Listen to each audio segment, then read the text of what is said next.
প্রশ্ন হচ্ছে জিনিসটা আরো কঠিন আকার ধারণ করলো যখন ৯৬ সালে শেখ হাসিনা যখন ক্ষমতা আসলে আওয়ামী লীগ। যেহেতু আওয়ামী হুম, লীগের সাথে একটা বোঝাপড়ার ব্যাপার ছিল, মুক্তিযুদ্ধটার সাথে তার সম্পর্ক ছিল। ওই ঐতিহাসিক কারণে কিছু টানাপোড়া ছিল। হুম। ওই সময়ের মধ্যেও কিন্তু শেখ হাসিনা একবার বিশেষ কারণে ভিজিট করেছিলেন পাকিস্তানে। তো ওটা ওই ঘটনাটা আলোচনা আসে না কিন্তু। তাও বলল। হুম, কারণ ভারতের একটা সেন্টিমেন্ট আছে যে আমাদেরকে বাংলাদেশ ভাগ করছে কে? এটা ভাগ করছে ভারত। এটা তার অভিযোগ। যে কারণে যখন শেখ হাসিনার পতন ঘটলো, পতন ঘটার সাথে, সাথে শাহবাজ শরীফ একটি স্টেটমেন্ট দিলেন। দেখা দিল বিভিন্ন অঙ্গে আমরা পাকিস্তানের সাথে ভালো সম্পর্ক চাই। এটা একটা প্রত্যক্ষ ঘটনা ছিল। যেহেতু ভারতের সাথে আমাদের জনগণের, ভারতের সাথে আওয়ামী লীগের সম্পর্ক ছিল, কিন্তু জনগণের সম্পর্কটা কিন্তু সেরকম ছিল না। দেখুন বিষয়টি অনেক বড়। বাংলাদেশের সাথে পাকিস্তানের দর খুলে গেল ঠিক না। খোলা তো ছিলই। আপনি বলতে পারেন কিছুটা জোরদার হচ্ছে। এটা তো ধরেন ৭২ সাল থেকে যখন সিমলা চুক্তি হলো, ৭৩ সালে হুম, যখন যুদ্ধ কেটে বাংলাদেশে আসলো। এরপরে বঙ্গবন্ধু শেখ মুজিব পাকিস্তান গেল। এরপরে তো অনেক কিছু ঘটেছে। বিভিন্ন হুম, বিভিন্ন পিরিয়ডে পাকিস্তান থেকে অনেক নওয়াজ শরীফ এসেছে, জিয়াউল হক এখানে এসেছে, এরশাদের সময় এসেছে, বিএনপির সময় এসেছে। দরজা খোলা ছিল সবসময় কিন্তু। প্রশ্ন হচ্ছে জিনিসটা আরো কঠিন আকার ধারণ করলো যখন ৯৬ সালে শেখ হাসিনা যখন ক্ষমতা আসলে আওয়ামী লীগ। যেহেতু আওয়ামী হুম, লীগের সাথে একটা বোঝাপড়ার ব্যাপার ছিল, মুক্তিযুদ্ধটার সাথে তার সম্পর্ক ছিল। ওই ঐতিহাসিক কারণে কিছু টানাপোড়া ছিল। হুম। ওই সময়ের মধ্যেও কিন্তু শেখ হাসিনা একবার বিশেষ কারণে ভিজিট করেছিলেন পাকিস্তানে। তো ওটা ওই ঘটনাটা আলোচনা আসে না কিন্তু। একটা বিশেষ কারণে ছিল সেখানে। প্রশ্ন হুম, হচ্ছে কেন পাকিস্তানের সাথে আমাদের দূরত্ব সৃষ্টি হলো? ৯৬ সালে যখন পাকিস্তানের ইন্টারেস্টিং কথা দেখেন যে সিমলা চুক্তির সময় কি বলা হলো? সিমলা চুক্তি ১৩-১৪ আর্টিকেল দেখেন।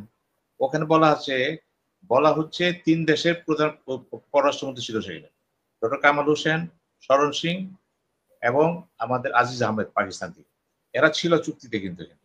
তো বঙ্গবন্ধু ছিলেন, ভুট্টোও ছিলেন, ইন্দিরা গান্ধীও ছিলেন। তো সেই চুক্তিতে কি হলো? এটা সমঝোতা হলো। সেখানে হুম, কিন্তু বলা হয়েছে ভুট্টো বলেছিল forgive and forget article ১৪ forgive and forget এবং আমাদেরকে এখন সামনে আগাতে হবে কিন্তু। অলমোস্ট হুম, একটা ধরেন একটা সমঝোতা হয়ে গেছিল কিন্তু। ফরগিভ অ্যান্ড ফরগেট ওইটা কি চূড়ান্ত? ওটা লিখিত রূপে আছে কিন্তু। এরপরে যখন যুদ্ধের ভুট্টো বাংলাদেশে আসলেন ৭৩ সালে, তিনি কিন্তু খুব বীরের বেশে এখানে আসলেন এবং একটু ভালো সম্বর্ধনা পেলেন। কিন্তু হুম, যেহেতু এখানে এসে যুদ্ধের একটা অসুবিধা ছিল, তাদের সাথে কথা ছিল, বঙ্গবন্ধুর তাদের সাথে কথা ছিল কি? কথাটা এরকম যে বাংলাদেশে এসে তিনি শহীদ মিনার ভিজিট করবেন এবং ওপেন ক্ষমা চাইবেন। হুম, ছিল। কিন্তু ভুট্টো সেটা পারে নাই। কেন পারে নাই? পাকিস্তান সামরিক বাহিনীর একটা চাপ ছিল সেখানে। এবং যে কারণে হুম, শহীদ মিনারে যাওয়া হয়নি। কারণ এখানে যেহেতু বিহারীরা ছিল, অনেক জনগোষ্ঠী ছিল, মাত্র স্বাধীনতার পরে একটা কেওয়াস ছিল এবং যে ধরনের সম্বর্ধনা এখানে পেয়েছেন জনগণের যে উচ্ছ্বাস, এই উচ্ছ্বাসের পিছনে কিন্তু ওই পাকিস্তানের জনগোষ্ঠী ছিল তো এখানে। ওই সমস্ত কারণে এটা আর বেশি বাড়ায়নি। ৭৫ পরে পরিবর্তনের পরে জিয়াউর রহমান ক্ষমতায় আসলেন, সম্পর্ক কিছুটা উন্নতির দিকে গেল। উন্নত মানে বোঝাচ্ছি ওই যে জট লেগেছিল, জটটা কমে গেল। এরপরে যে হোসেন মোহাম্মদ এরশাদ ক্ষমতায় আসলেন, তার সাথে পাকিস্তানের সম্পর্ক খুব ভালো ছিল। বেনজির ভুট্টো এখানে আসলেন। এখানে জিয়াউল হক আসলেন। বেনজির ভুট্টো আসলেন। তারপর নওয়াজ শরীফ ভিজিট করলেন খালেদা জিয়ার সময়। ৩-৪ টা প্রধানমন্ত্রী কিন্তু আসছে এখানে। ওই যে আমাদের বন্যা, ফ্লাড ৭৪ ওই সম্ভবত ২০০০ কত সালে এরশাদের সময় যেটা হইছে। আসলেন তো এখানে। উড়িচরের ঘটনাটা আসছে কিন্তু। এখন অনেক ঘটনা ঘটে গেছে কিন্তু এখানে। ডিপ্লোম্যাটিক সম্পর্ক হুম, কখনো কিন্তু বিধ্বস্ত হয়নি। যদিও মাঝে, মাঝে ২-১ জন ডিপ্লোম্যাট বাংলাদেশে বহিষ্কৃত হয়েছে আওয়ামী লীগের আমলে। পার্সন নন গ্রেটা করা হয়েছে বিভিন্ন কারণে, গোয়েন্দা ভিত্তিক কারণ হতে পারে। বলা হচ্ছে এটা। কিন্তু সম্পর্কটা কিন্তু ওই মাত্রা ছিল না, যেই মাত্রা যাওয়া উচিত ছিল। ব্যক্তিগতভাবে আমি যেটা জানি, তখন বাংলাদেশের হাই কমিশন ছিল খোকা। আমার সাথে খুব হৃদ্যযত্ন সম্পর্ক ছিল বিভিন্ন কারণে। হুম, আমি খোকাকে জিজ্ঞেস করেছিলাম। খোকার পরে পাকিস্তানের ফরেন সেক্রেটারি ছিল। দেখার ব্যাপার আছে দেখব। আমি গভীরে গিয়েছিলাম। আমি নিজে তো পাকিস্তান ভিজিট করেছি। তো এখন প্রশ্ন হচ্ছে যে সম্পর্কটা কি? সম্পর্কটা হচ্ছে ২ দেশের মধ্যে সম্পর্ক আছে, জনগণের মধ্যে টান আছে একটা কিন্তু। কারণ একটা টান আছে আপনার ধর্মীয় সেন্টিমেন্ট এ, আরেকটা টান আছে আপনার একসময় তো একসাথে ছিলাম আমরা। ওই টানটা থেকে যায়। আরেকটা টান ছিল, এটা হলো ইন জেনারেল যেহেতু ভারতের সাথে বাংলাদেশের একটা বৈরী সম্পর্ক মাঝে, মাঝে সৃষ্টি হয়ে যায়। ওই কারণে একটা সেন্টিমেন্ট গ্রো করে এখানে যে আমরা ওই পাকিস্তানের সাথে সম্পর্ক করব। কিন্তু যে কোনো কারণে হোক 96 থেকে শুরু করে আপনার 2008 থেকে শুরু করে একেবারে 24 পর্যন্ত 5ই অগাস্ট সম্পর্ক ডেভেলপ করে নাই। এর মধ্যে পাকিস্তানের ফরেন মিনিস্টার হিনা রাব্বানি বাংলাদেশ আসলেন। হিনা রাব্বানি যখন আসলেন তখন আমাদের মূল কথা হলো আমাদের পররাষ্ট্রমন্ত্রী ছিলেন দীপু মনি। ওনার সাথে সাক্ষাতের সময় তিনি প্রথমেই বললেন যে পাকিস্তানকে তার অতীত কৃতকর্মের জন্য ক্ষমা চেতে হবে। দেখেন এটা হচ্ছে 2013 বা 14 দিক হবে, সময়টা এরকম হবে, তারপরও হতে পারে। ক্ষমার প্রশ্নটা কিন্তু আমরা বলতেছি না, কিন্তু রাষ্ট্রীয় পর্যায়ে বলা হচ্ছে ক্ষমা চেতে হবে। কিন্তু নওয়াজ শরীফ যখন এর আগে এসে গেলেন বাংলাদেশে, তখনও তিনি দুঃখ প্রকাশ করেছেন। উনি দুঃখ প্রকাশ করেছেন। আমি কিন্তু এর উপরে ঢাকা কুরিয়ারে লিখতাম প্রচুর তখন। আমি লিখেছি এর উপরে। ওই ক্ষমা চাইলেন তিনি দুঃখ প্রকাশ করলেন। ভুট্টো অফিসিয়ালি বললেন ফরগিভ এন্ড ফরগেট। এগুলি হচ্ছে সম্পর্ক স্বাভাবিককরণের একটা মাধ্যম। উনি পাকিস্তান গেলেন, বাংলাদেশ পতাকা উড়াইলো, ওআইসি সম্মেলন হলো। এই যে ব্যাপারগুলো সম্পর্ক ছিল, কিন্তু এই সম্পর্কটা কিন্তু বেশি ব্যাপ্তি লাভ করে। হিনা রাব্বানি কিন্তু চলে গেলেন, উনি বলে গেলেন যে বিষয়টিকে আমরা দেখব। এবং সবচেয়ে বড় কথা হলো 1996 সালে বা 97 সালে পাকিস্তানের ডেলিগেশন আসলেন নাজিমউদ্দিন হিকমত, সম্ভবত ফরেন সেক্রেটারি ছিলেন। উনি এখানে আসলেন। ওই সময় কিন্তু তার সাথে আমারও কথা হয়েছিল এখানে। উনি আসলেন, অনেক কথা আলাপ হলো যে আমাদের সমস্যা আছে বা বাংলাদেশের সাথে একটা সমস্যা আছে, ওই যে রোহিঙ্গা, এই যে আমাদের কি বিহারি রিপ্যাট্রিয়েশন পুনর্বাসন একটা আছে, সম্পদ বন্টনের ব্যাপার আছে, এবং মুক্তিযুদ্ধের সময় যে গণহত্যা বলেন, যেটাই বলেন, ওর 3টা ইস্যু তো আউটস্ট্যান্ডিং। কোনটা মিটাবেন? নাজিমউদ্দিন হিকমত কিন্তু বললেন উইল ডিসকাস, আমরা দেখি কি করা যায়। তবে যদি কখনো ভারত বাংলাদেশের সাথে কোনো সমস্যা দ্বারা যায়, আমরা সেই ক্ষেত্রে বাংলাদেশের পক্ষে থাকবো। একেবারে অযাচিত ভাবে, কোনো সম্পর্ক ছিল না কিন্তু এটা। উনি সাংবাদিকদের বললেন এটা। সাংবাদিক প্রশ্ন করলো, আপনাকে তো আর বাংলাদেশের প্রশ্ন করিনি, তাও বললো। কারণ ভারতের একটা সেন্টিমেন্ট আছে যে আমাদেরকে বাংলাদেশ ভাগ করছে কি, এটা ভাগ করছে ভারত, এটা তার অভিযোগ। যে কারণে যখন শেখ হাসিনা পতন ঘটলো, পতন ঘটার সাথে সাথে শাহবাজ শরীফ একটি স্টেটমেন্ট দিলেন, সামথিং লাইক দ্যাট, ওই শাসনের পতন হয়েছে। অর্থাৎ তারাও চাচ্ছিলেন আওয়ামী লীগ সরকারের সাথে আগাতে পারতেছে না, কারণ আওয়ামী লীগের সাথে ভারতের সম্পর্কটা গভীরতর গভীর। যেহেতু আওয়ামী লীগ ভারতের সাথে সম্পর্ক করেছে, এবং বলা হচ্ছে যে আওয়ামী লীগের সাথে ভারতের সম্পর্ক এত বেশি, ওখানে পাকিস্তান প্রবেশ করতে পারছে, এবং পাকিস্তানের সবচেয়ে একটা নেটওয়ার্কে পড়ে গেছে। ভারতের সাথে সম্পর্কের কারণে আগাচ্ছিল না আওয়ামী লীগের সাথে, নাকি মুক্তিযুদ্ধের চেতনার কারণে? না, আওয়ামী লীগের সাথে সম্পর্ক ছিল, আমি বলছি স্বয়ং বঙ্গবন্ধুর সাথে সম্পর্ক ছিল।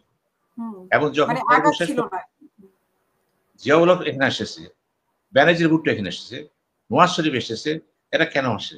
আসলে তো এই জন্য সম্পর্ক আছে, এবং সবাই চাচ্ছে সম্পর্কটা ডেভেলপ করার জন্য। বিশেষ করে বিএনপির সময় সম্পর্কের একটা মাত্রা পেয়ে গেল। কিন্তু এর সাথেও কিন্তু, যদিও এর সাথে সাথে ভারতের সম্পর্কটা বেশি ছিল, তিনিও কিন্তু উড়িচরের ঘটনা লক্ষ্য করে জিয়াউল হক এখানে আসলেন।